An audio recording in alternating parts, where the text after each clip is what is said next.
અમદાવાદમાં કાળઝાળ ગરમીની શરૂઆત થઈ ચૂકી છે, ત્યારે ગરમીથી થતી શરીર સંબંધિત સમસ્યાઓમાં પણ ધીરે ધીરે વધારો થશે, જેના કારણે સિવિલ હોસ્પિટલ દ્વારા આગોતરી તૈયારીઓ આરંભી દેવાઈ છે।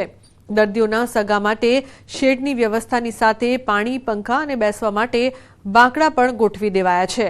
આ ઉપરાંત 1200 બેડ હોસ્પિટલની સામે બાળકો માટે પણ વિશેષ વ્યવસ્થા કરાઈ છે। દર્દીઓની સંખ્યા વધે તો વિશેષ વોર્ડ પણ કરાશે તૈયાર।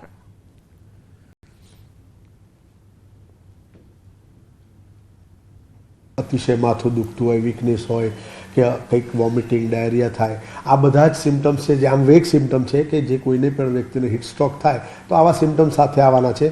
એ પોતે બ્લડ પ્રેશરનો બીમાર હોય તો પણ એને હેડેક થઈ શકે ને આના હિસાબે પણ થઈ શકે, એટલે એવા દરેક વ્યક્તિને ટ્રોમા સેન્ટરમાં આવે ને એના માટેની બધી વ્યવસ્થા ત્યાં થઈ જશે। જરૂરી ORSના પેકેટ ગણો કે પછી એને કેવી રીતે આપણે એડમિટ કરી અને સારવાર આપવી એની વ્યવસ્થા પણ કરવામાં આવી છે। અને જો એવા દર્દીઓ વધશે તો એ પ્રમાણે એના હીટ સ્ટ્રોક વોર્ડની પણ આગળ વિચાર કરશું।